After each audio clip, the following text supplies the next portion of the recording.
दमानिया यांनी पुन्हा एकदा धनंजय मुंडे यांच्या राजीनाम्याची मागणी केली। देशमुख हत्येला 2 महिने पूर्ण झालेले आहेत, मात्र आज तरी राजीनामा होणार का असा सवाल त्यांनी विचारलेला आहे। अंजली दमानिया यांनी धनंजय मुंडे यांच्या राजीनाम्याची पुन्हा एकदा मागणी केलेली आहे। देशमुख यांच्या हत्येला 2 महिने पूर्ण झालेले आहेत, मात्र अद्याप राजीनामा झालेला नाही। आज तरी राजीनामा होणार का असा सवाल त्यांनी ट्विट करत सरकारला विचारलाय। अंजली दमानिया यांनी ट्विटमध्ये नेमकं काय म्हटलंय पाहूया।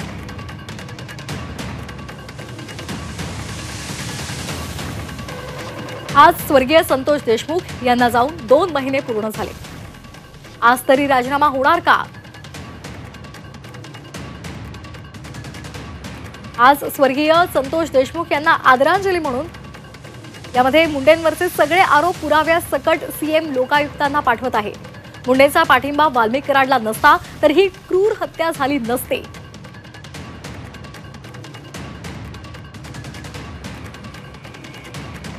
अंजली दमानिया यांचा आपण ट्विट पाहतोय।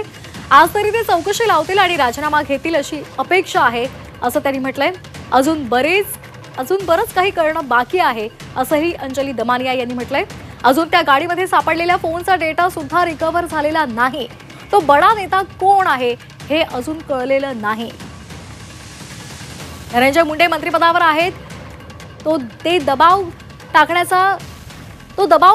तोपर्यंत दबाव राहणार, त्यांचा राजीनामा घ्या असं त्यांनी म्हटलेलं आहे।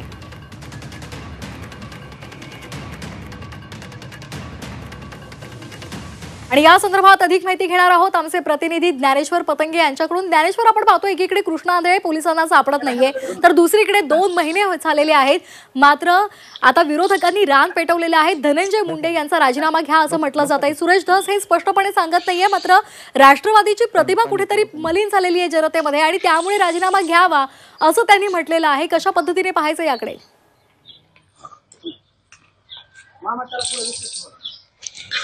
श्वेता, आज संतोष देशमुख यांच्या हत्येला 2 महिने पूर्ण होत आहेत। आजच्या 2 महिन्यापूर्वी आजच्या दिवशी त्यांचे अपहरण करून हत्या करण्यात आलेली होती। या प्रकरणामध्ये मागच्या 2 महिन्यामध्ये खूप साऱ्या घडामोडी घडलेल्या आहेत। सुरुवातीला आरोपींना अटक करायला उशीर झाला, त्यामुळे त्यांच्या गावकरी आणि कुटुंबाला आंदोलन करावं लागलं आणि त्यानंतर कुठेतरी तपासाला वेग आला। आज ह्या सगळ्या प्रकरणामध्ये 9 आरोपी आहेत, त्यापैकी कृष्णा आंधळे अद्यापपर्यंत ही फरार आहे। 2 महिने झालं कृष्णा आंधळे नेमका कुठं लपून बसलाय हे तपासण्यात पोलिसांना पूर्ण अपयश आलेलं आहे।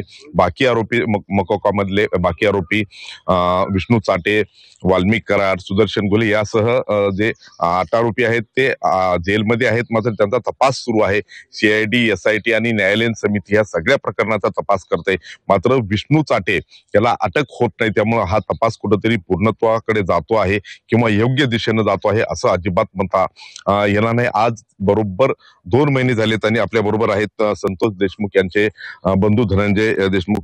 भाऊ, मला तुम्ही सांगा, 2 महिने झालेत आज संतोष देशमुख यांच्या हत्येहून। कृष्णा आंधळे जो फरार आरोपी आहे या संदर्भात मी सुरुवातीला 1 मिनिट बोलतो। तो सर्रास पक्षाच्या कार्यालयामध्ये LCBचे अधिकारी, LCBचे कर्मचारी, पोलीस स्टेशनचे API त्यांच्यासोबत जर मांडीला मांडी लावून चहा पाणी करत असेल तर कोणी अपेक्षा ठेवायची नाही याची। आणि हे मी वारंवार सांगतोय, त्या पोलीस अधिकाऱ्यांना तपासात घेऊन ते कशामुळे त्यांना एवढं अभय दिलं ह्याचं पहिलं प्रशासनानं उत्तर दिलं पाहिजे, तर पुढील तपास करण्याला किंवा त्यांच्यावर जिम्मेदारी टाकली पाहिजे की तुम्ही 2 जण ज्या मांडीला मांडी लावून कृष्णा आंधळेच्या चहा पाणी करत होतात, जेवण करत होतात, त्याच्यासोबत फिरत होतात, त्याच्यासोबत ऑफिसमध्ये बसत होतात, त्याचे उत्तर तुम्ही दिले पाहिजे, त्याला शोधून तुम्ही आणलं पाहिजे। त्या 2 अधिकाऱ्यांवर तुम्ही जिम्मेदारी टाका। म्हणजे 2 महिन्यानंतर सुद्धा तुम्ही या सगळ्या तपासावर प्रश्नचिन्ह उपस्थित करतायत, तुम्ही तपासावर समाधानीच नाही।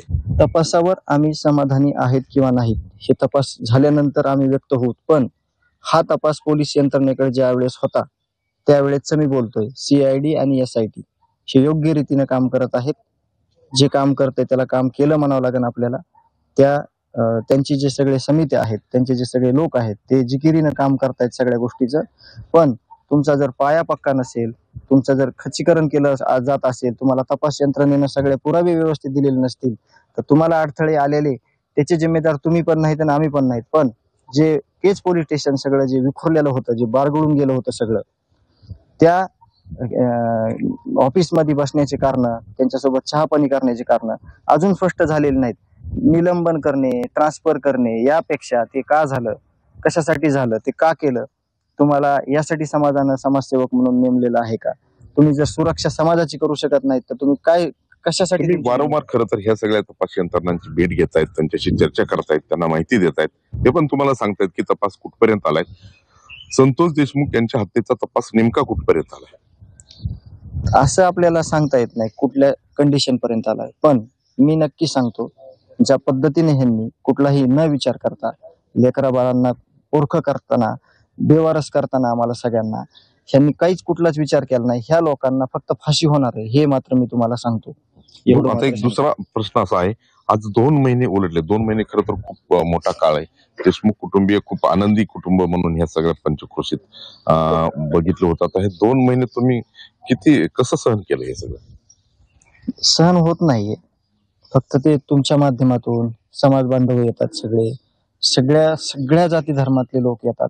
इथं एक माणूस म्हणून इथं कोणी यायचं राहिलं नाही. कालपर्यंत आजपर्यंत तुम्ही बघताय, कमीत कमी दिवसाचे 400, 200, 300 लोक, 400 लोक येऊन माझं साथवण करतायत. त्यात माझा वेळ जातोय. पण कुठंतरी थोडं मी एकटा असलो तर काल खूप भयानक परिस्थिती झाली होती.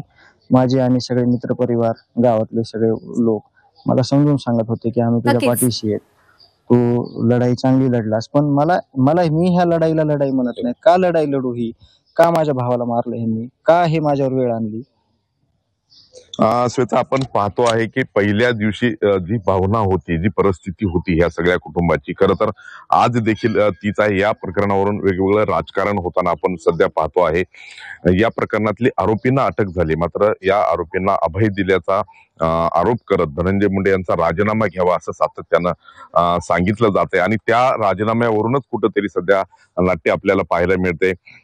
काल सुरेश जोशी यांनी सांगितले की हा प्रश्न राष्ट्रवादी काँग्रेसचा अंतर्गत प्रश्न आहे, तो त्यांनी मिटवावा. अजित पवारांनी परवा सांगितले की मुख्यमंत्र्यांनी या प्रकरणावरून निर्णय घ्यावा. एकंदरीत अगदी. एका बाजूला संतोष देशमुख यांच्या हत्येचा तपास पूर्ण होत नाही, कृष्णा आंधळे अटक झालेला नाही आणि अगदी, दुसऱ्या अगदी. बाजूला मात्र याचं राजकारण होताना आपल्याला दिसत आहे. श्वेता, अगदी ज्ञानेश्वर, त्यामुळे आता तरी तपासाचे चक्र वेगानं फिरतात का आणि कृष्णा आंधळे लवकरात लवकर सापडतो का हे पाहणं महत्वाचं ठरणार आहे.